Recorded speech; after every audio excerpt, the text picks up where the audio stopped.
Attention attention Vande Mataram.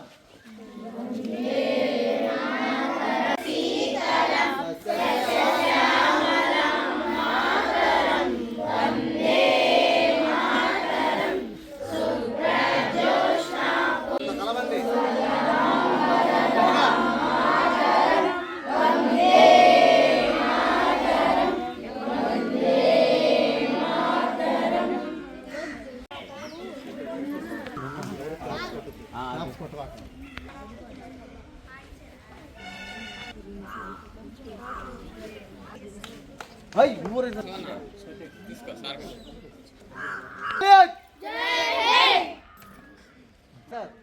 Flag salute. Jai Hind. Order.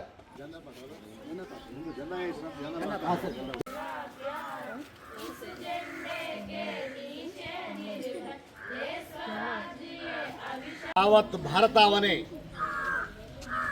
ఈ యొక్క గణతంత్ర దినోత్సవ వేడుకల్ని అత్యుత్సాహంతో జరుపుకుంటుంది.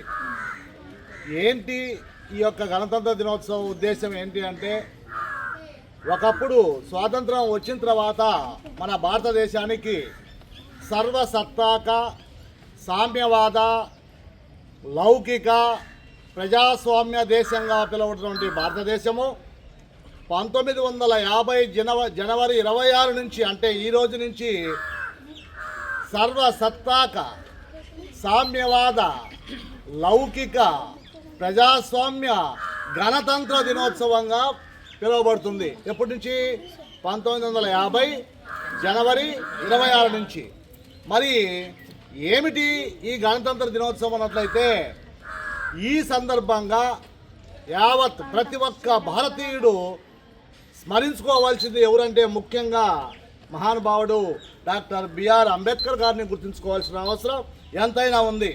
ఎందుకంటే అనేక మంది మహానుభావులు వాళ్ళ ప్రాణాలు సైతం త్యాగం చేసి స్వాతంత్రాన్ని తెచ్చిపెడితే, ఆ స్వాతంత్ర ఫలాలను పొందే విధానాన్ని ఏ విధంగా పొందాలి, పరిపాలన ఏ విధంగా ఉండాలి, భారతీయులందరూ రాజ్యాంగాన్ని ఏ విధంగా గౌరవించాలి అనే ఉద్దేశంతో రాజ్యాంగ ముసాయిదా కమిటీకి చైర్మన్గా ఉన్నటువంటి మహానుభావుడు డాక్టర్ బిఆర్ అంబేద్కర్ గారు అనేక దేశాల రాజ్యాంగాలను చదివి మనకంటూ ఒక లిఖితపూర్వకమైనటువంటి రాజ్యాంగాన్ని రచించినటువంటి మహానుభావుడు అంబేద్కర్ గారు.